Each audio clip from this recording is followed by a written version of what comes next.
Salutations, happy day, as one of our friends says. Good morning. No, not that kind of morning. morning.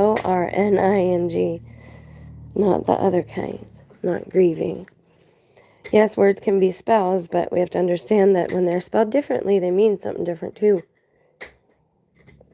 There's Sammy chewing on his bone. I apologize. He crunches them up, chews them up, and gets them into like fine little grains, and then he eats it. I don't know. Weird. Oh, lovely.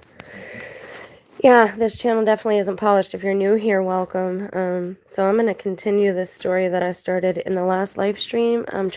I'd like it to be seamless. Still considering noise canceling headphones and Sam, not so loud.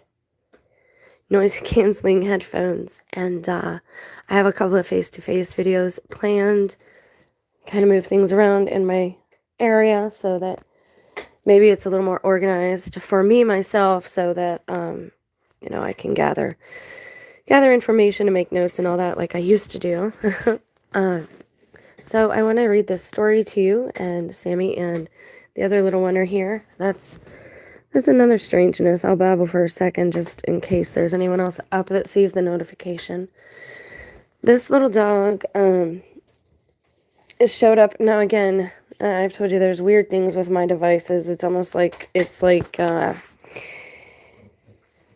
specially fitted just for me, this device. Certain research, I wonder if answers I receive are just, what I'm looking for. It's just very weird. And when I realized that I was being monitored, I started buying my own phones all the time. And mysteriously, something would go wrong with them. Somebody would start a fight with me and take it or smash it. Somebody else threw another one in a sink full of water. When I pulled up some information about a phone number that was calling my spouse's phone. Imagine that. My targeting story goes a little deeper than unfaithful spouses and whatnot. It seems to be a trend. It seems to be an underbelly of our small communities. And I say communities because it's everywhere. There are certain signals people put outside their door to let you know there's a meeting there that night. Special kinds of sensual meetings, if you get my meaning.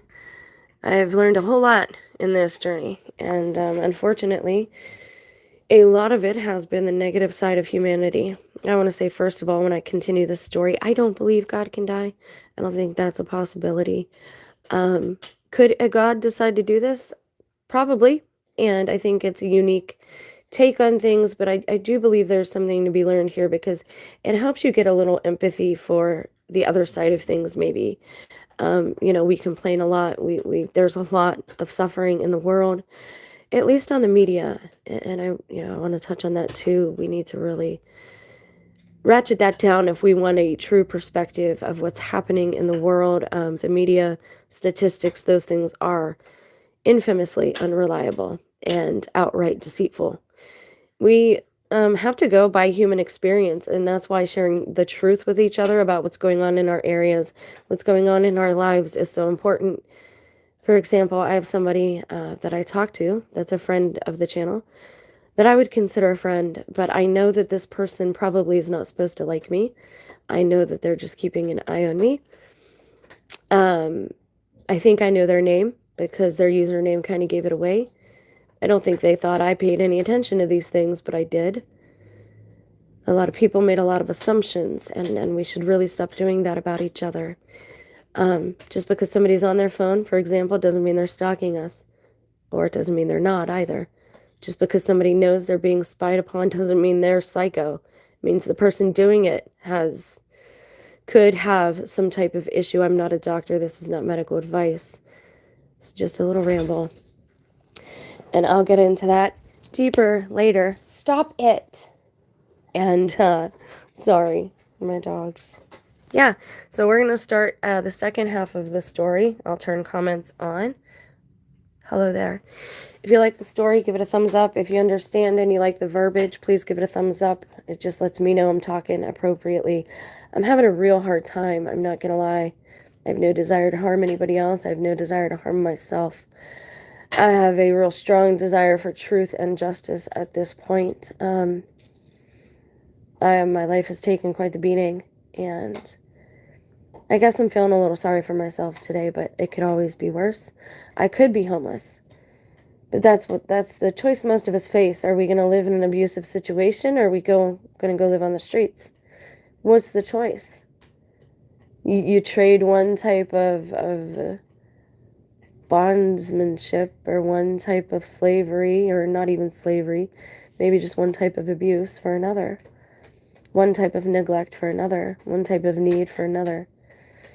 But if I never had sorrow, I wouldn't know those moments of joy. If I wasn't down and out right now, I wouldn't be so grateful for the times when things were good. I just wish I would have realized it as it was happening. And I did, for the most part. But again, there's this underbelly of things that's going on that's very unjust, very unrighteous, and outright wrong.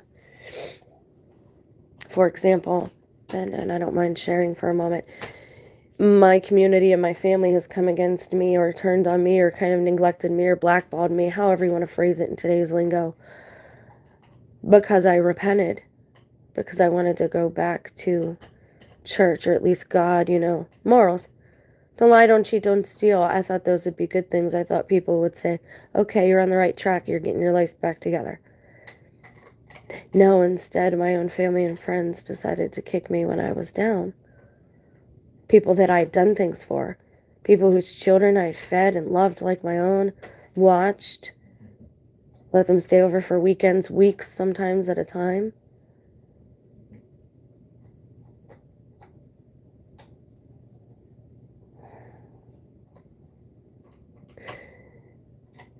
I've lost everything that was important to me because I decided to tell the truth and say, hey, I've done some things, they were bad things.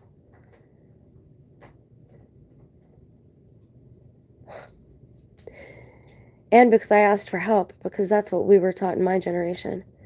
See something, say something. If you need help, reach out. There's always someone there to give you a hand. Nope, it didn't happen for me either. Every church in the area, so-called friends, couldn't even give me a weekend out of this abusive situation. Just asking for a weekend. Let's hang out. Let me come back to PAB around home for a weekend. Nope, that couldn't happen either. So yeah, this morning I am feeling like the most unlovable, unloved person, the most invisible person. So anyone out there who says that I'm a narcissist, these people, if you enjoy tearing apart the life of somebody who had so little to begin with, who couldn't fight you, who didn't know they were in a fight, I hope that's real gratifying for you.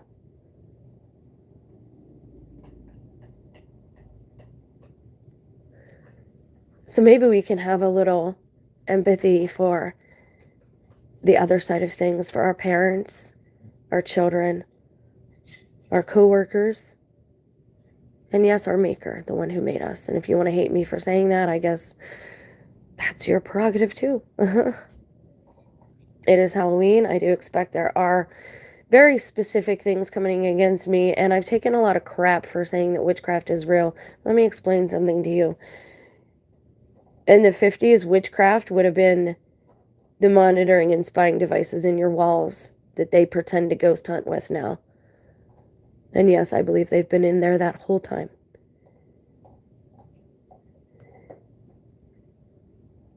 When you don't know what a thing is, you call it witchcraft. Back in the day, it was gemstones. Now we have a little more sense and we can say, hey, wait a second. God actually tells Aaron and Moses to gather up some gemstones, so that's not witchcraft. At least most of us have graduated to that point. But this word, I hate that word now. It's very loaded.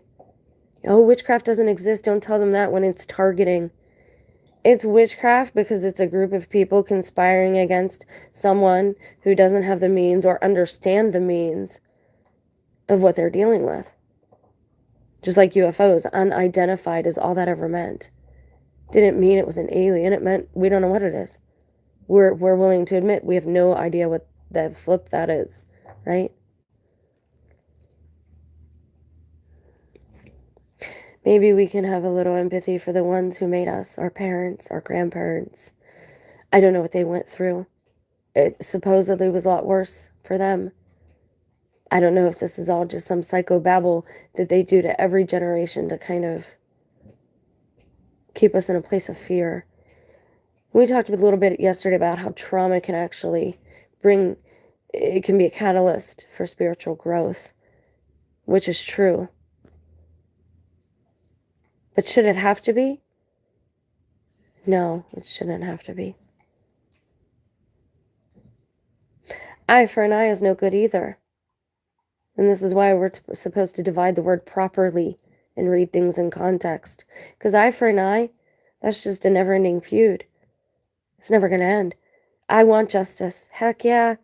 If I knew of a loyal authority to go to and to talk to about a few things, I might.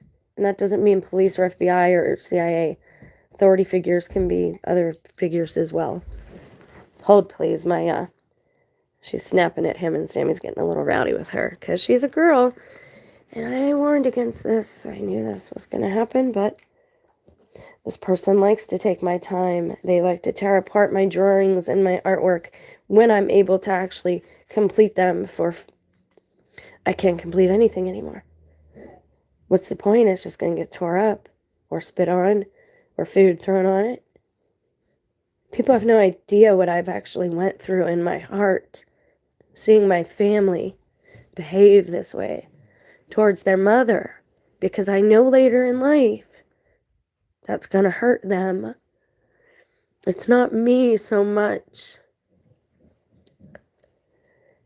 It's my children.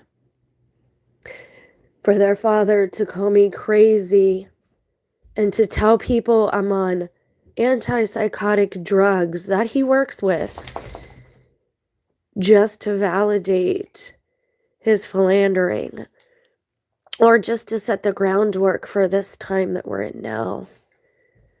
I've never been on an antipsychotic in my life, and the only times I've ever went to therapy were to deal with the effects of abuse that he's laid upon me. But they offer no help either. What do? Well, you leave. Yeah, if you have the means to leave.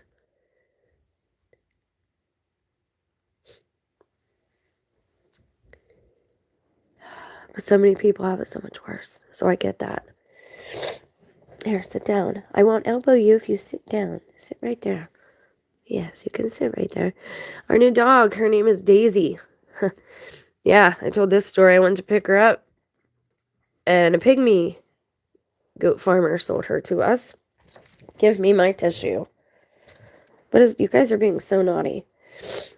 And Daisy is my great-grandma's name, a name I used when I was a dancer in another life, of which I get a lot of ridicule for, but I didn't see anyone else getting a job to care for our newborn baby. So sometimes you do what you have to do, even if you think you're above it. So the people watching this channel who just watch it to monitor me and see how I'm feeling today, you guys won. Like, I don't know what the point is to keep at my life. Like, you couldn't let me keep a little job, a little cashier job. What does that say about like, I feel like I'm dealing with a bunch of mean children. And I'm stuck because it's like I have these dogs and they need someone to care for them. But I don't want to use that as a crutch either. I don't know. I feel like God wants me here. And when God tells me to leave, whether I have a place or not, I'm going to go. But to those of you who've befriended me, and you actually like me, and you know that you're not supposed to, and remember this. I remember your name. I remember where you work.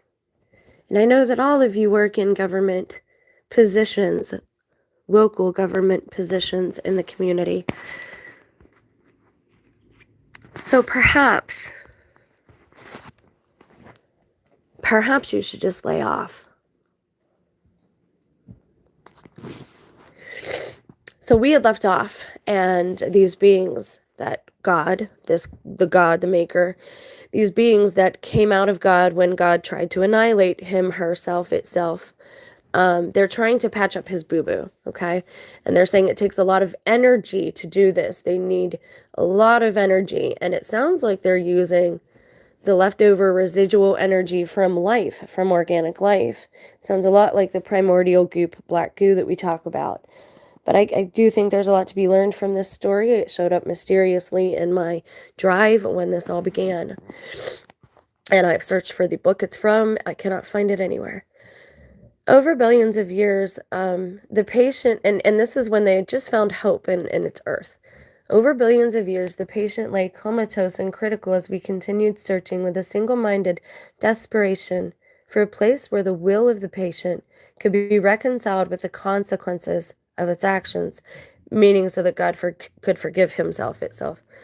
A place where life can be fostered and the healing can begin, right? Because what promotes healing? Forgiveness.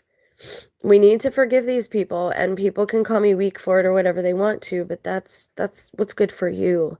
That's what's good for us. It's what's good for everybody, is to heal. I can't see what you're saying because I got the book pulled up. I'm sorry. I apologize. So here we go. They are getting into healing, and you can't heal unless you forgive. So God has to forgive itself, and that's how healing begins, and that's how it is for a lot of us.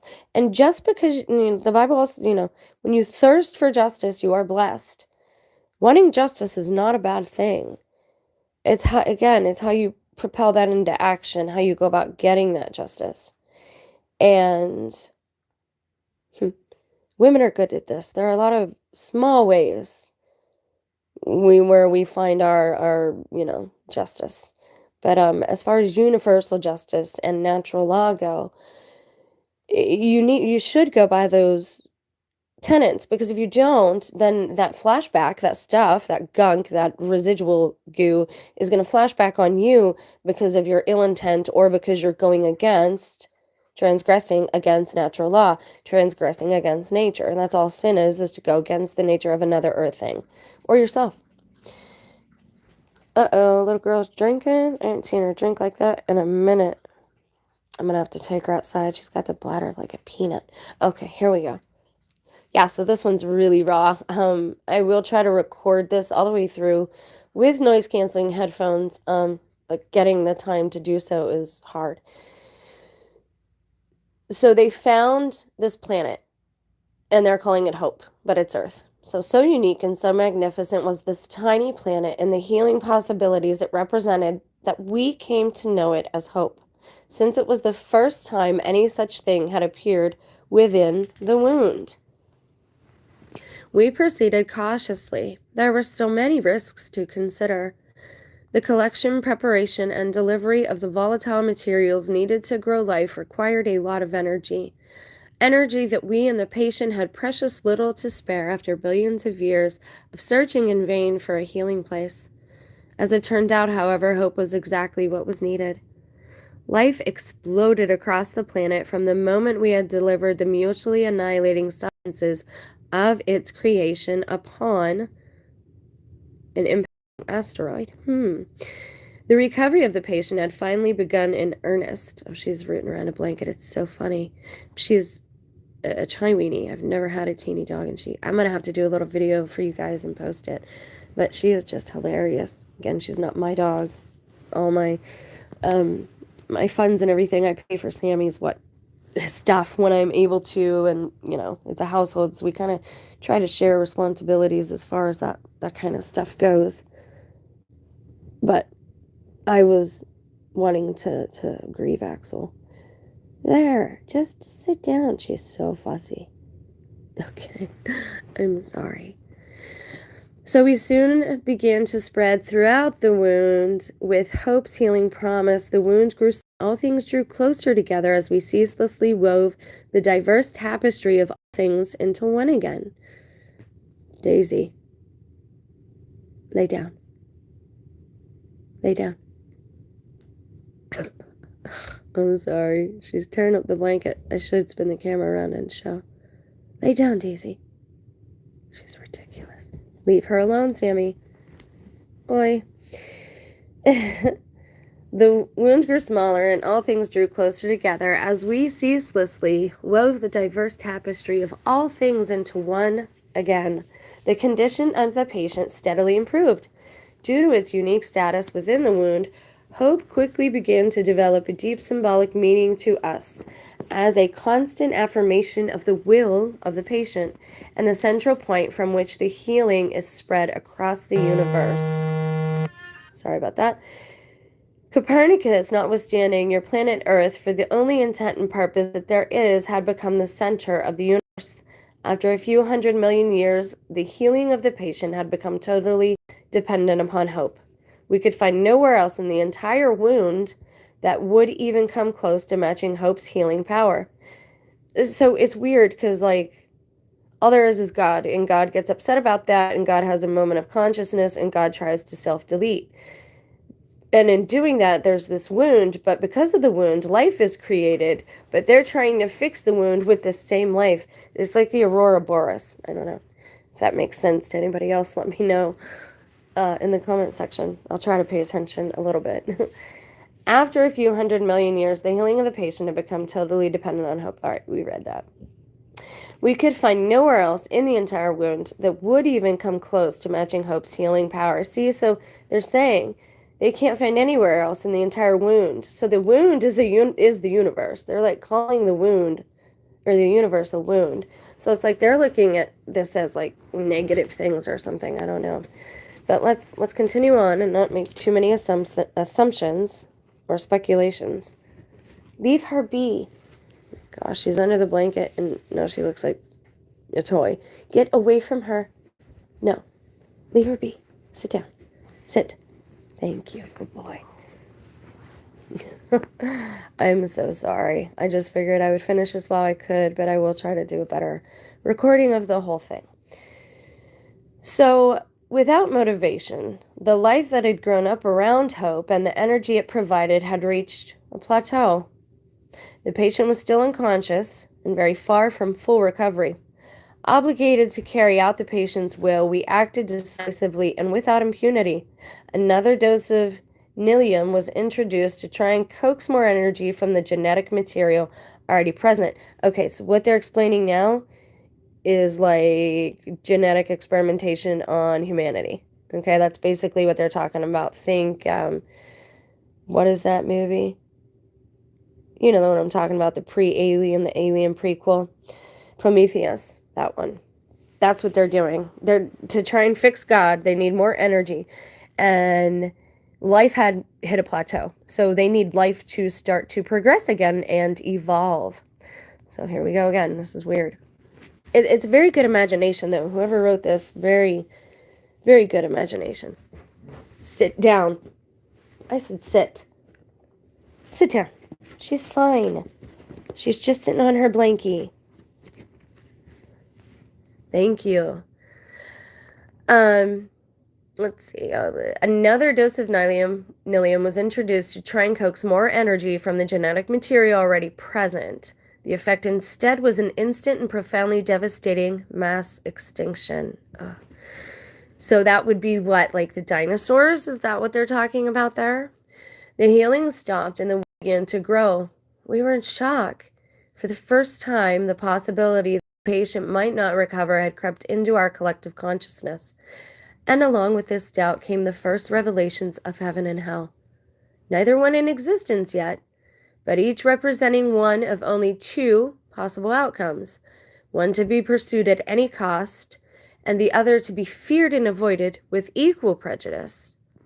They really hack right there, just in, you only got two possibilities there, so, yeah. And this is where you get that we're in a bipolar universe, like, there is this polarity, but again, during life, I think it's so that you can appreciate your blessings, and it's for growth. It's to promote growth. So we're going to look up nihilism too, just for those who don't understand what that means or what it is. Sammy, now you're irritating Mommy. Please be good. Just sit here. She's just playing with the blankie. She's just grooming herself or whatever they do. If the patient can be saved, then so too will all things be saved. All things will come together and end as one again, to live with infinite possibility within the eternal memories of a conscious and gracious God. See, I don't know if I like that though. I don't want to just be a memory, right? Like a loop, like a recording, playing over and over, like a simulation. Are we just doing that? Are we in God's memory? Is there truth in this? Again, I'm going to get it from like the Christian crowd, but it's okay. Can we still read fiction? I was watching a video about that the other day. Sometimes it bores me, but if it's theological or theosophical, or it opens up lines of communication, I'm down with it. But any more fake stories really don't do it for me. The Bible has, like, you've got dragons, you've got witches, you've got sorcerers, you've got prophets. Like, you really can't ask for more in a book. I mean, it has everything. So, the greatest story ever told, it has that moniker for a reason. Hold, please. I'm going to put Sammy here so he does not try to attack the little girl. 1 second. Here, we're going to get you in here. I know. My face is a wreck today. Come here. I promise I won't snot on you no more. Yeah, you sweet boy. Just lay here. Wait. Okay. Alright, now sit down for me. Oh, jeez. Missed everything. I'm sorry, guys, if you can't read the comments. Do you want me to change the...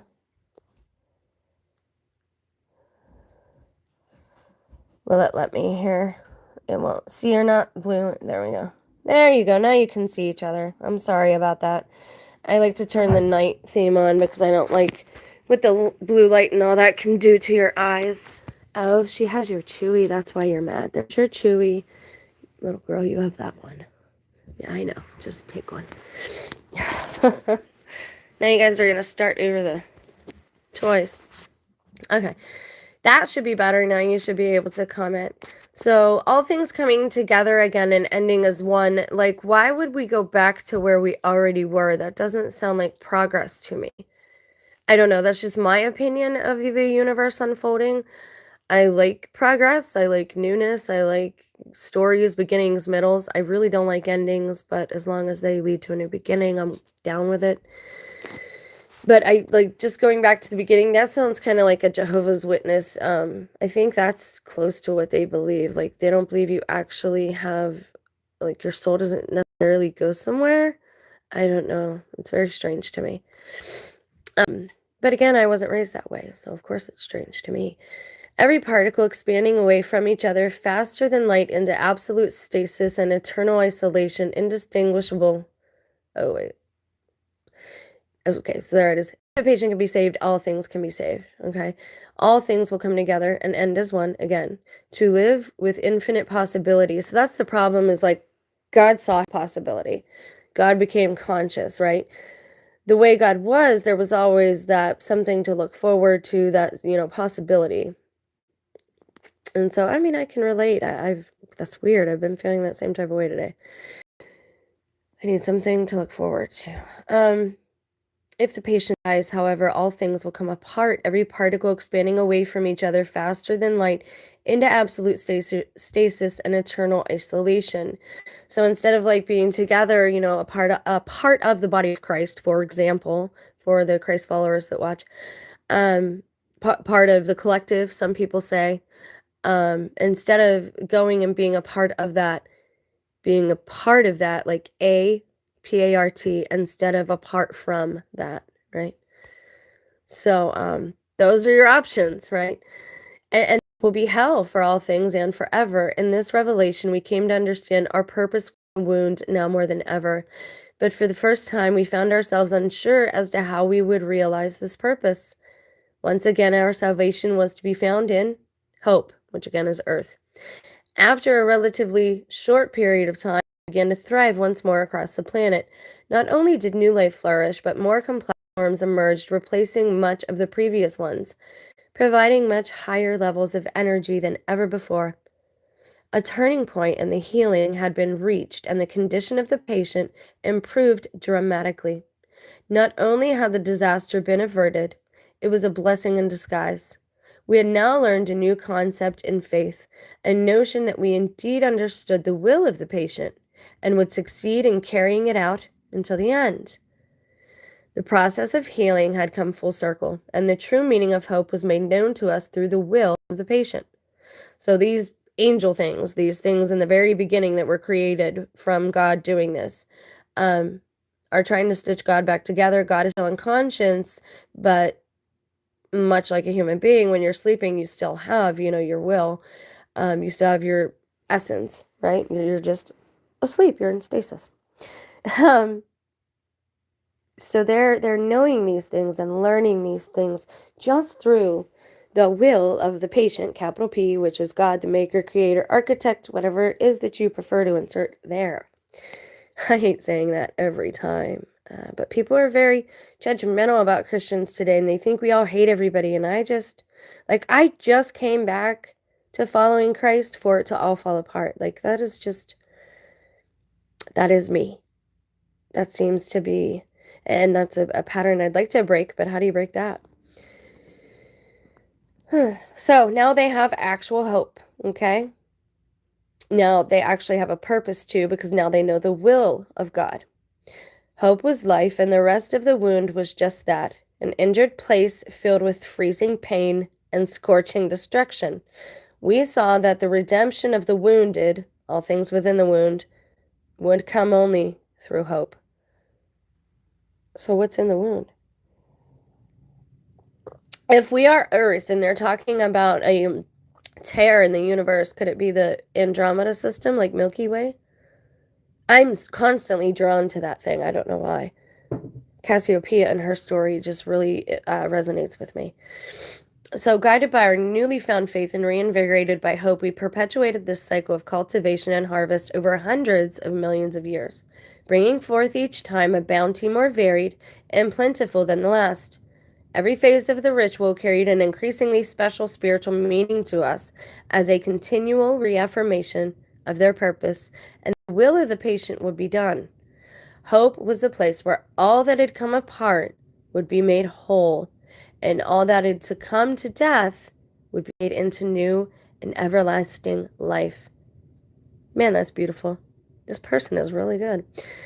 In a more secular sense, now an increasingly scarce perspective in our collective psyche. I can't see your comment now. I'm sorry, it doesn't matter what color I have things, I can't see them. But I will go back and look at them. So thank you for commenting. Where were we? In a more secular sense, now an increasingly scarce perspective in our collective psyche, this little planet had become a nilium processing plant. On the cellular level, trillions and trillions of living factories busily converted the raw materials of desire and death into the vibrant and eternal strands of the SUCK. Each of these experiences being spun by us into the singular divine experience that is heaven. Every time we would sow the dark and deadly seed of nilium, the ensuing crop of life evolved ever more advanced and autonomous means of experiencing their place in the wound.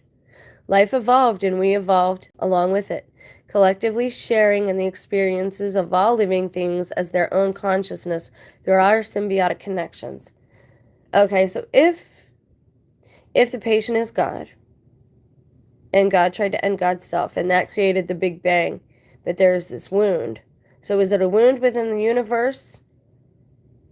Or is the wound the universe? I'm having a hard time distinguishing there. All right, let's continue. Our evolution began to take a strange and paradoxical duality. The first of our kind, or the ancient ones, reached out into the wound to eventually establish life through hope, enjoying in the closest bonds with this life and its energy, sending this energy back out into the wound for the execution of the patient's will. New ignomen? Ignomen. Okay. I thought they were angels, but it seems like angels come after them, maybe. But still part of our same collective being emerge at the edges of the wound, performing the actual work of mending the wound by using the energy being provided by the ancient ones. Ironically, the new ignomen, or if ephemerals die quickly in the process and become scar tissue of the patient, while the ancient ones remain alive, immortal, and attain the singularity of heaven. 65 million years ago, the healing power of hope was at peak production. The planet was covered entirely in a dazzling diversity of life. The waters were thick with organisms. The air was filled with everything from spores to pterosaurs. Every square foot of earth was enmeshed with flora and fauna. Even the soil itself was animated, crawling with living things. The energy had not nearly reached a plateau, but nonetheless, we sense the coming of another great harvest. So they're saying that ELE's extinction level events are these harvests, I guess. Okay. We had perceived an omen in the tiny, new, and amazing creatures that sprang up at the feet of the great reptiles. The mammal, unique among life as hope was to the wound, the most significant distinction being their proportionately huge brains. They were able to absorb and convert thousands of times more nilium than the dinosaurs, and there were still a lot out there in the wound to be processed. The mammals, however, could not function without large amounts of nilium at their disposal, most of which was presently occupied by the life of the dinosaurs. Okay, so is nilium oxygen, or are they calling nilium oxygen? I'm trying to relate it here in my brain to, like, they're obviously talking about the dinosaur age. Glorified by the will of the patient for so many millions of years, the dinosaurs now stood in the way of its fruition. The irony of the situation was not lost on us. We had, of course, experienced the mysterious ways of the patient's will before. In fact, this irony was the foundation of our faith in the patient's will.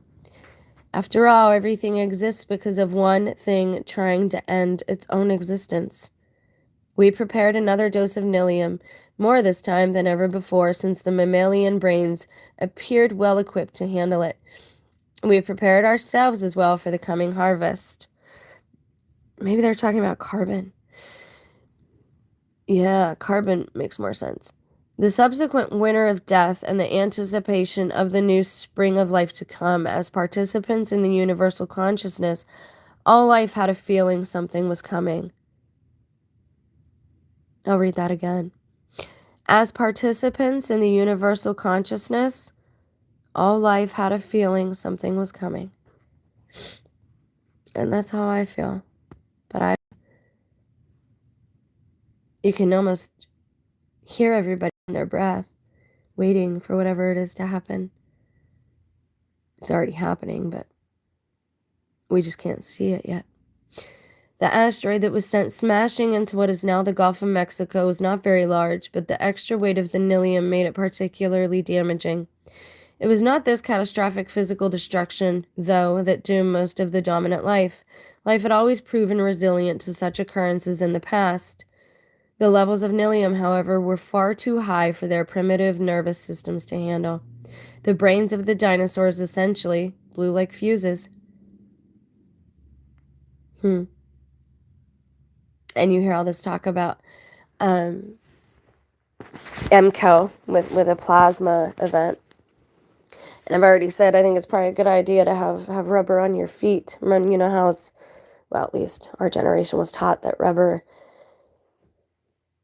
is a grounding source of electrical energy. So if you're in a car, you won't get struck by lightning. If you have rubber tennis shoes on, rubber soles, same thing. After the dust had settled, everything appeared to be going better than expected following our actions. The cycle of healing had made a tremendous leap forward. Not only had this been the most plentiful harvesting of life ever, but the energy of the mammals replaced that which was lost so quickly that the harsh winter of death we expected was almost non-existent. The mammals ushered in an era of unprecedented healing. The complexity of their central nervous systems gave rise to amazing new levels in the autonomous reproduction of experience and consciousness. We were certain this signaled that the patient's awakening was near.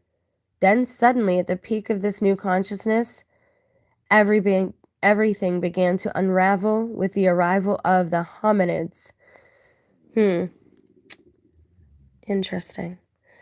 A subtle genetic structure of Homo sapiens, manifest primarily in the neocortex of the brain, was enough to send them off the deep end. There was actually signs of impending trouble that we had somehow missed even before humans arrived. For example, some of the mammal species with the largest brains at the time returned to the seas in an inexplicable mass exodus. We would come to understand later that this was an attempt by these beings to get the heck out of the way of what was coming. The 1% difference resulted in what you call free will. There is no free will, of course. It was only the will of the patient, now freed by the human mind from the constraints of its purpose. Hold, please. So I believe what the author is saying there, is conveying, is that our free will comes because it is the whim, it pleases the one who made us. It is, in essence, God's will in humans at this point. Let's continue. It was a major shift in the autonomy of a species. You were free to do whatever you wanted, and you did, but every bit of it was now utterly meaningless. Because anything you do out of the will of God is what? Is but filthy rags. I lost people just for talking about God a minute ago. I'm sorry. Everybody's so offended these days. This heightened autonomy caused a deterioration in the symbiotic bond between ourselves and the humans, leaving us unable to access the knowledge of the SUCK. No longer guided by the will of God, you become clueless, stuck, trying to interpret it without any knowledge whatsoever, except what you presumed by observing the world around you. This lack of unrestricted knowledge and the sense of chaos it generates within the human mind create what we all have come to know in its infinite forms as fear, the mind killer. Blinded with fear, blinded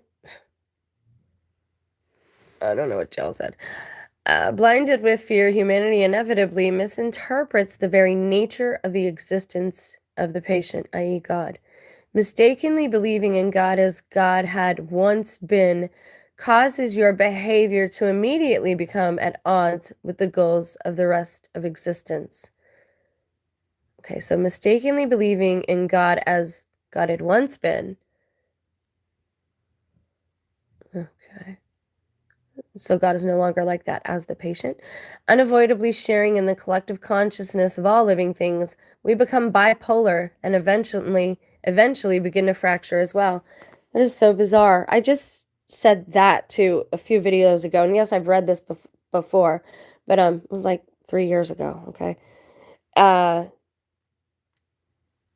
said that I feel like I'm fighting against myself, right? So I want to do the will of God, but my body wants to go about and do these other dumb things, right? That aren't good and aren't good for us. So it's conflicting. And I think that's, it's a big part of our current problem is we are conflicted with ourselves. Nobody wants to just say that, hey, I'm conflicted within myself, I'm conflicted. And those of stronger mental fortitude are holding it together. Those with no sense of spirit are holding it together. People like me who can kind of see what's happening and we're warned about it.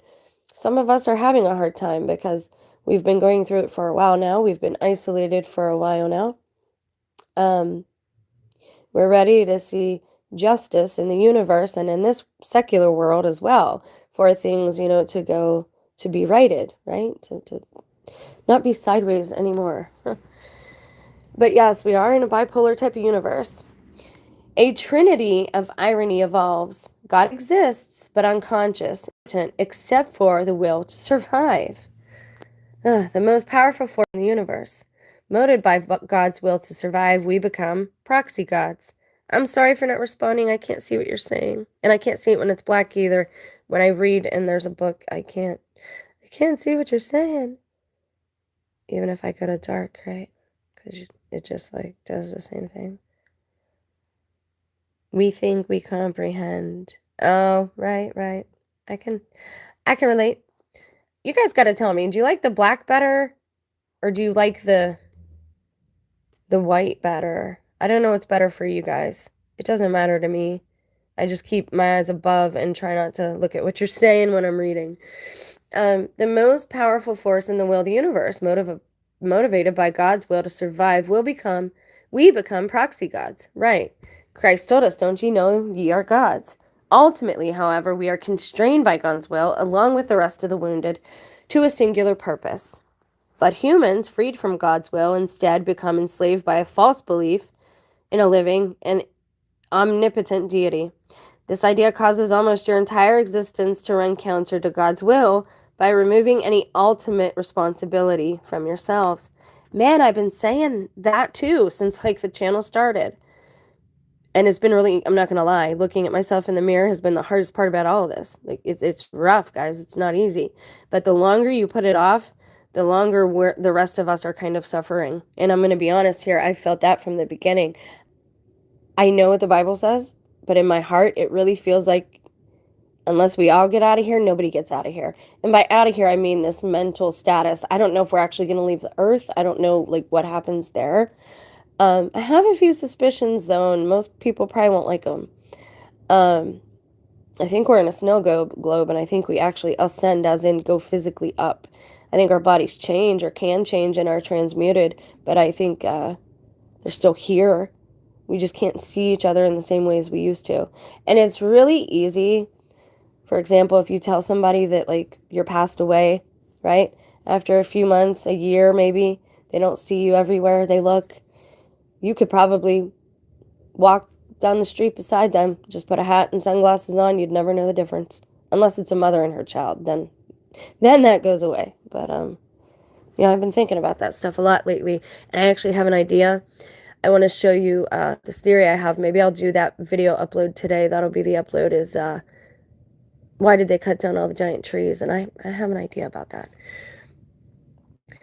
The most powerful force in the universe, and now we are proxy gods. We are freed by God's will, but we're enslaved by this idea that we have. This human condition of fear eventually becomes the capstone in the pyramid of irony. In your ignorance of God's true nature, you eventually become more godlike than anything else, emerging as the ones with the most responsibility of all, the only ones with a choice, whether God lives or dies. I was talking with that same friend of the channel that I was talking about earlier. Because yes, I have mad respect for this person. I know that there are things going on that aren't being told to me. But again, eye for an eye, where's that going to get you? I try to find things about my enemies to humanize them so that I have the ability then to forgive them and pray for them. Doesn't mean it's right, it's just what works for me. I'm no authority on anything other, not even my own self. I can't even manage my own self. Like this, I'm in conflict with myself. I want to go one way, God wants me to go the other way. I know the fact that I want to leave this place so badly means I'm needed here, like I have to stay here.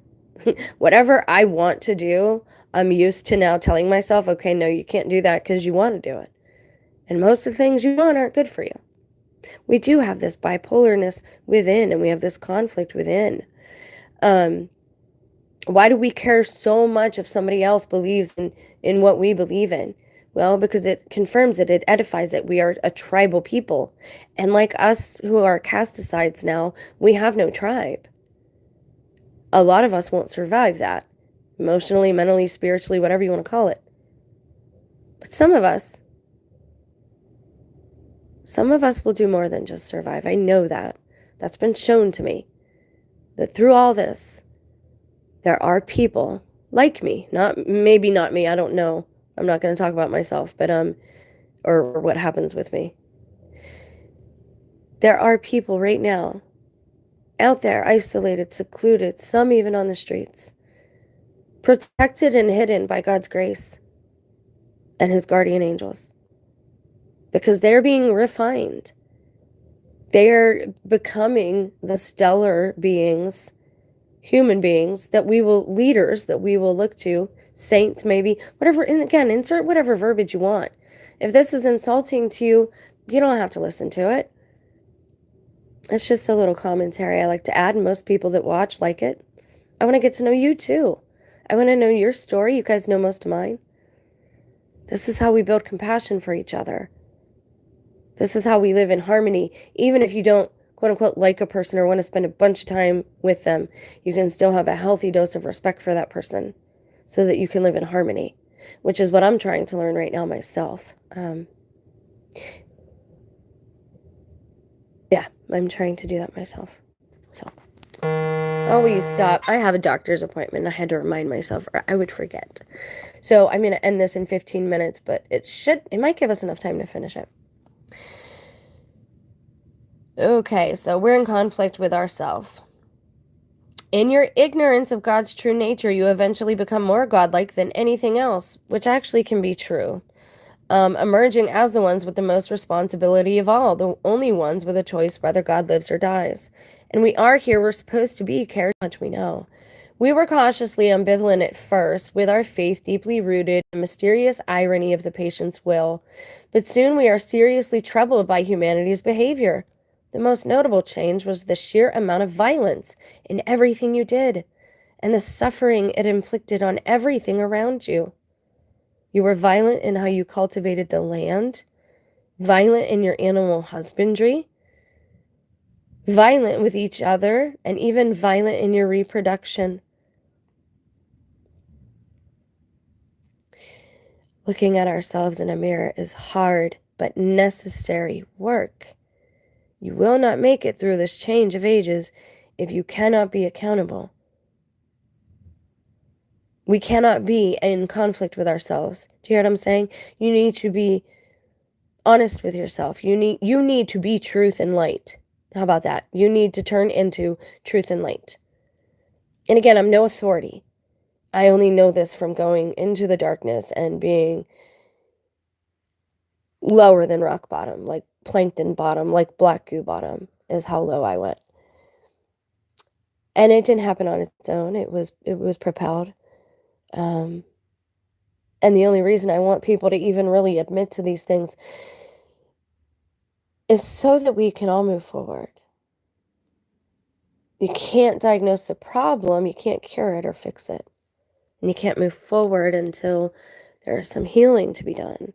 And how can you forgive a thing if you don't know what it is you're supposed to be forgiving? We've got a lot of spiritual work to do, and that's why I've been building this channel, showing my own journey and how difficult it is, but how necessary it is to the fabric of our being, but not just for us.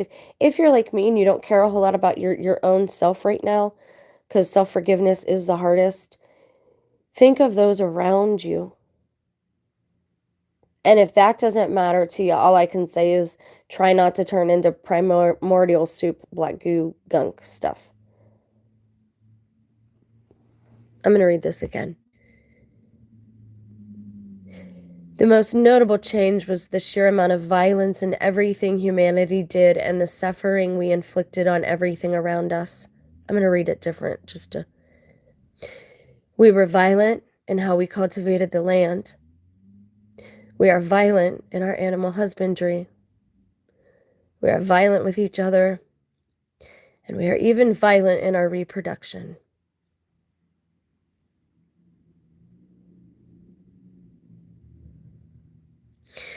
In the beginning, however, even the violence, it all still seemed to be working toward the same common ends.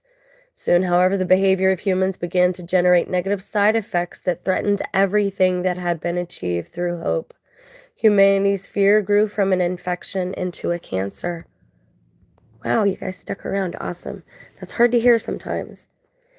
The embalming of the dead. Okay, now this is where, hold please. This is where it gets into woo-woo Jen high strangeness territory. Like, this is all me. I've been telling you and telling you and telling you till I'm whatever, that they ruined my credibility so people would not listen to me now, and that could be not more crystal clear to me as it is at this moment.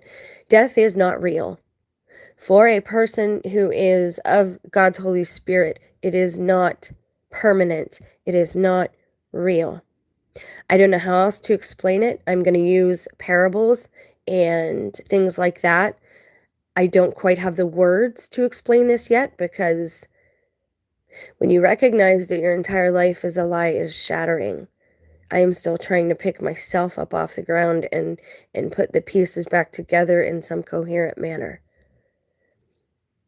Death, as we know it, is not real. I don't know for how long. I don't know if just since CV began. I honestly don't know.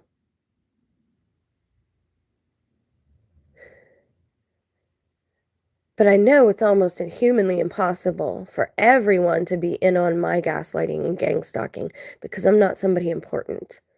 I am not important. Maybe members of my family are, but I'm nobody at all. I recognize the fact that people have actually been reset. Like their minds seem to be, people seem to have regressed. And not only that, people are using different names. And this is where we get into woo-woo territory. And again, I found this in 2018. I read the first paragraph and I said, okay, I'm stopping there. I don't know where this came from. Don't know whose it is. I'm going to move on to something else. Because I was looking for other types of information. Receipts, if you get to my meaning. I wasn't looking for this type of stuff. But again, everything happens in its time for a purpose. So we're reading this at this time with a purpose. I don't think we're supposed to be being buried. I've said this for years now to you guys. I don't think we're supposed to be being embalmed. I've said this for years to you guys. I don't think we're supposed to allow those things to happen because the body used to be known. It was known that the body was a part of the soul. If you think of the inner Trinity, God has a Trinity. We have a Trinity. If God has it, chances are we have it. Not as much, not all of it, but some of it. Body, spirit, mind. That's your Trinity. The body matters. It's not just made of matter, it matters. It will be transmuted. Did they allow Jesus Christ's body to be burned? Put in the ground? Under dirt? Did they say, okay, that's enough of that, let's put him in the dirt? And hurry, hurry, hurry, this is a business, this is a business. Something is going on in that trade.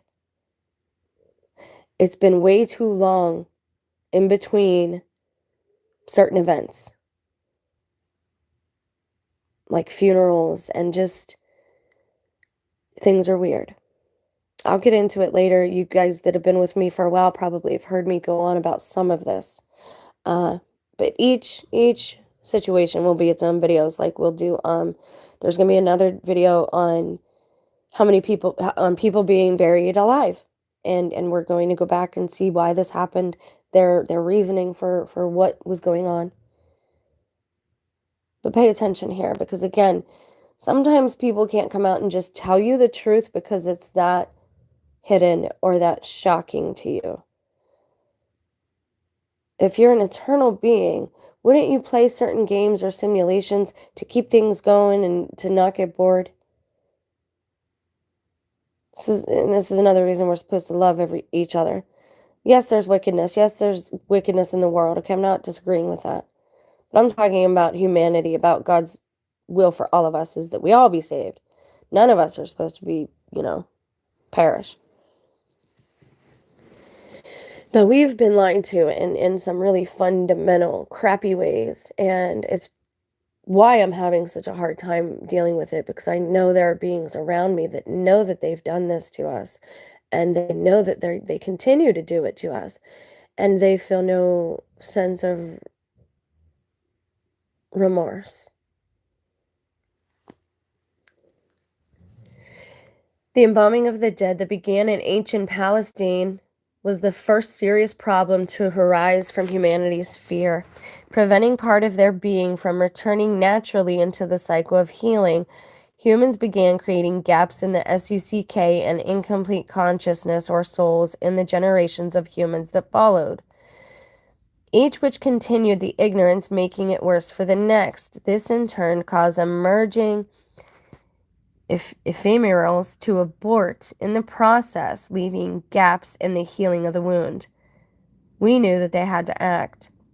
We repeatedly attempted to reestablish contact with the renegade mitochondria of the human species. Each time the results were extreme and wildly varying, but ultimately always failures. Whether it was Jesus, Yeshua, or Hitler, Einstein, or evangelists, or any other peon or president who passed, humans simply could not grasp the truth without going crazy. Why are they saying Jesus and Einstein were crazy? Hold, please. Humans simply could not grasp the truth without going crazy. All right, we'll continue.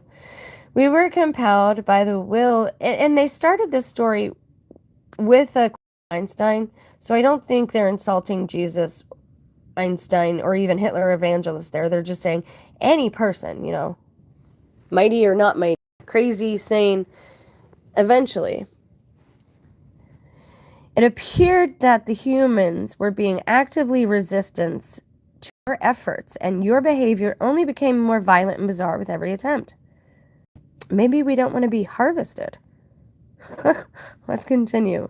We were compelled by the will of the patient to do something. Humanity's fear caused a fracturing in the once collective psyche of the ignomen. That's how I'm pronouncing it for now. And a rift developed regarding what needed to be done, testing our faith for the first time. The ancient ones, maintained by their faith for so long, wanted to wait and see what would happen, confident that God's will would reveal itself in the irony. The ephemerals. I can say it. I think that one E is silent, is why I'm having trouble looking at it and saying it. However, we're being ravaged by the cancer of fear. The wound was growing exponentially as the infected energy from the humans began creating more nilium, spreading death and threatening hope for all of the wounded still in need of its redemption. We concluded in the end that there was only one choice: the disestablishment of the symbiotic relationship with the human species. It was really no choice at all. If we did nothing, we would still lose the relationship with the human species as you eventually killed yourselves off. The problem was, if we did nothing, you would likely kill everything else as well. We were keenly aware that the result of this act would be near suicide, since the rest of life combined did not produce nearly as much energy, infected or not, as the humans did. Of course, it was the sheer irony of it all that gave us the courage of our conviction in what we were about to do. Through what little remained of your symbiotic connections with us, humans could collectively sense that their days were numbered. This resulted in all of your mythology and subsequent behavior to have a predominantly apocalyptic theme. The Mayan calendar is, in fact, of course, a countdown. But is it for 2012? Let's take a look. I'm not going to go too much longer because I do have an appointment and I want people to be able to read this, in doses. I realize I gab a little too much. People tell me I talk too much. But when you're talking to yourself, does it really matter? And talking to these devices, we kind of are talking to ourselves for the moment. I'm pretty quiet when there's nobody around these days. But, there's a season for all things. By the 21st century, the ignomen had long since given up on the thought that any human would ever grasp the truth. There was no time left for hope, which was quickly being lost to the ravages of fear. With no prior experience, the I know I've heard that word before. I think maybe they made it up. The ignomen made two major presumptions about the action they were about to take. Firstly, they logically presumed that without the participation of their mitochondria in cellular function, all humans would simply drop dead.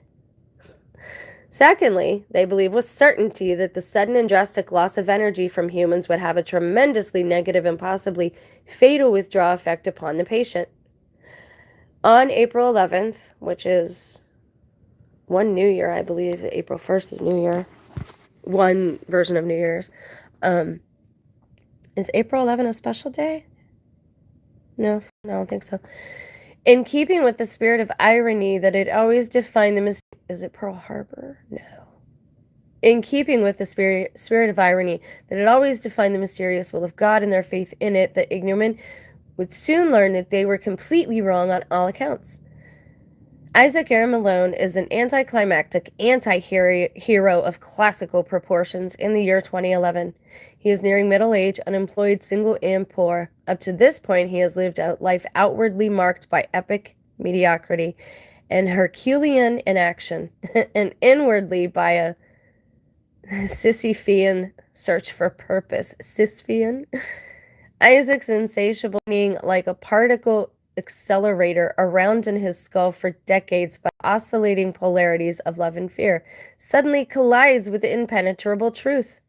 The result is an unstoppable chain reaction that begins the next great extinction.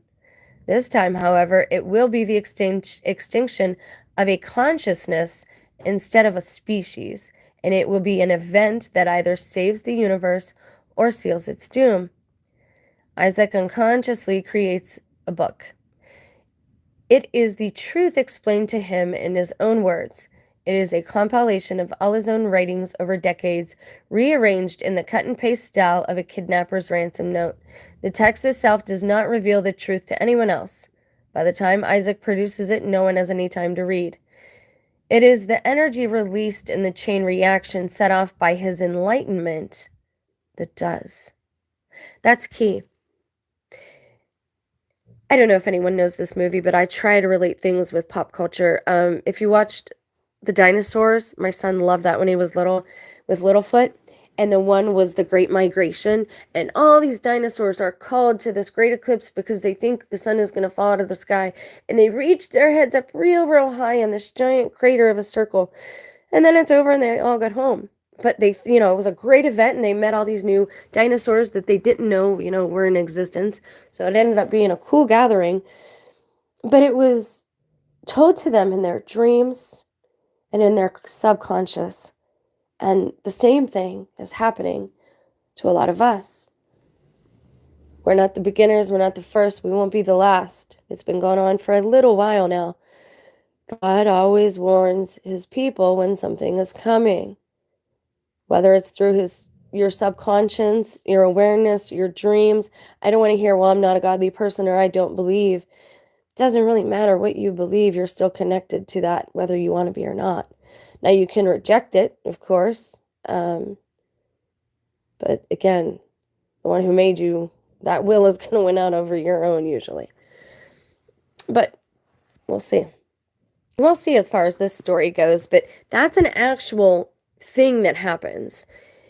This is what I mean when I talk about like spiritual evolution. I know people don't believe, like some Christians don't believe in evolution the way it's taught, which it is taught kind of weird. You have to understand like how certain things happen over millions of years for certain animals. Yes, those things do occur.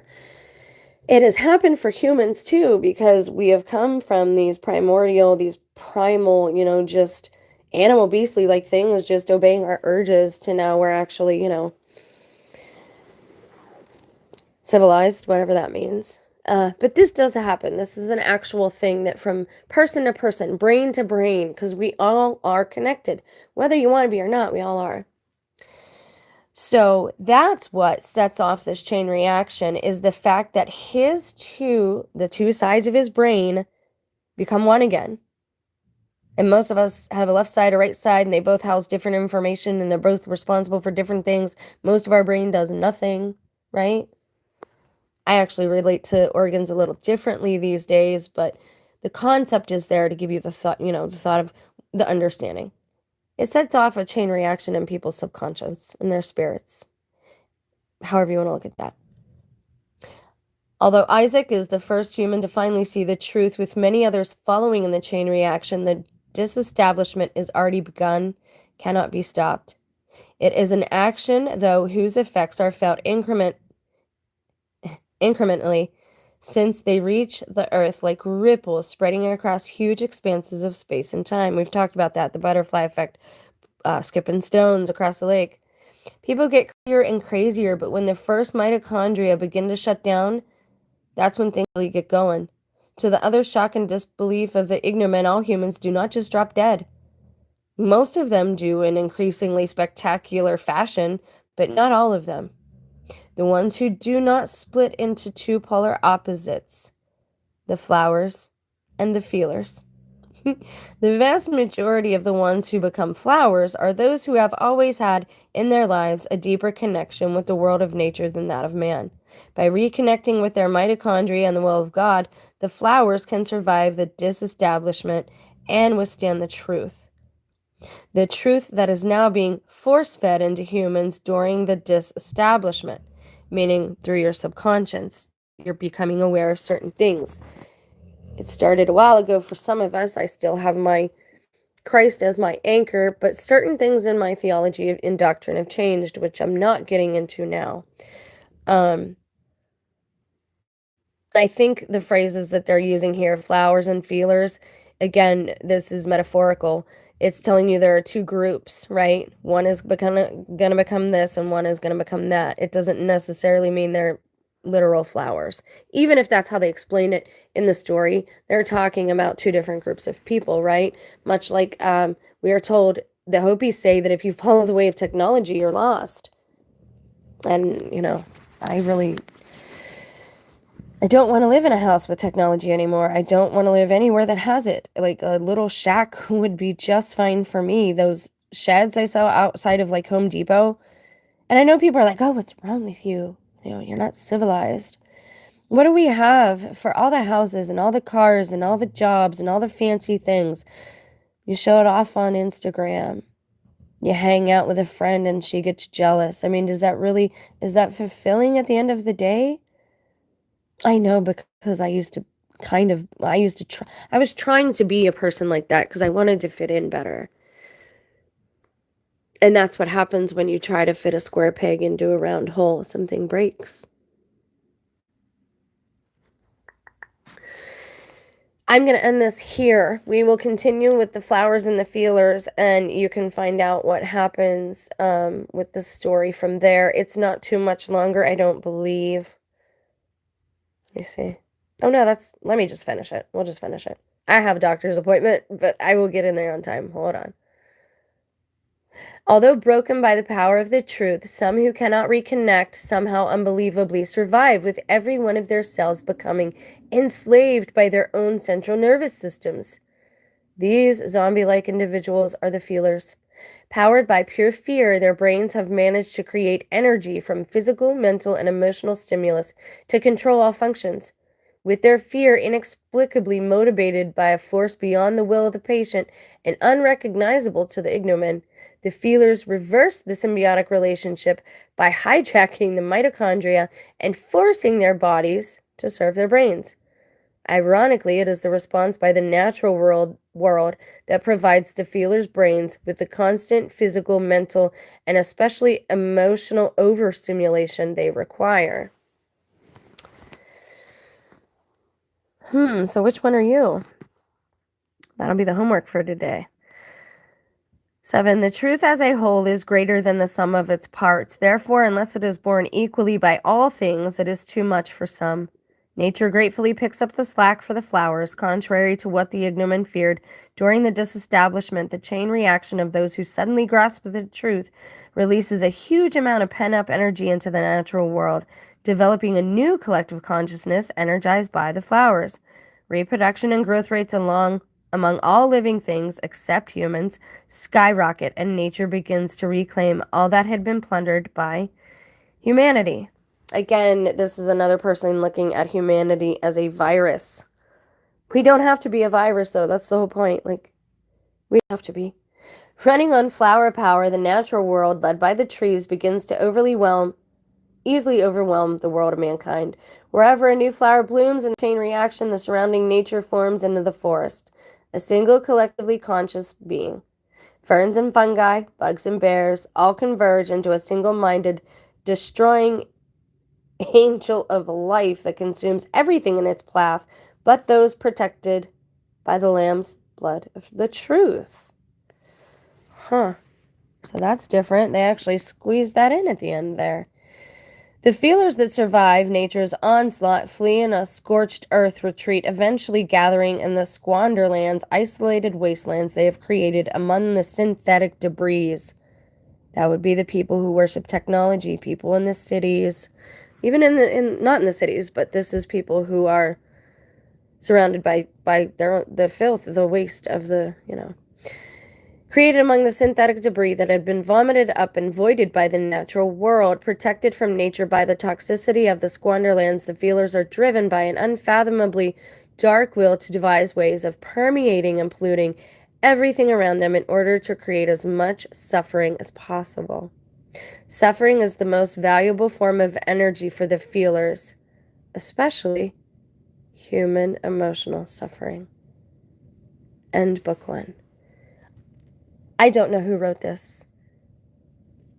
You saw the user in video 1 that uploaded it or modified it. The original user was a BEHERD. I found a channel. It was a homeless channel, like a group thing. I don't know who wrote this. Obviously, they have some type of semi-Christian background, especially considering what they talked about there with the lamb's blood. But again, it's being told from a different perspective to maybe help us get our own collective stuff together.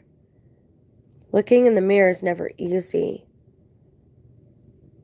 Waiting on aliens or anyone to save us is a mistake.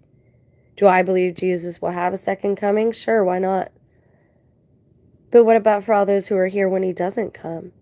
We're still supposed to walk this out in a certain type of way.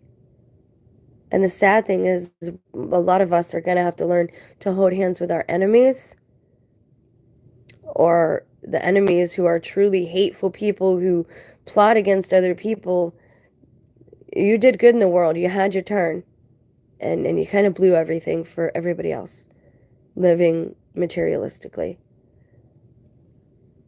And those are my enemies. I have a few very strong enemies in this town. What, you're really that afraid of one person? Maybe I am pretty special after all. And maybe you are too. Try to keep that frequency up today. Meditate, pray. It might be a day in certain cults. So be aware. I love you guys. I hope you enjoyed this story, but most of all, I hope you learned something from it. Be kind today. Do something kind for somebody else. Sorry I couldn't see your comments, but I will check them. I gotta run.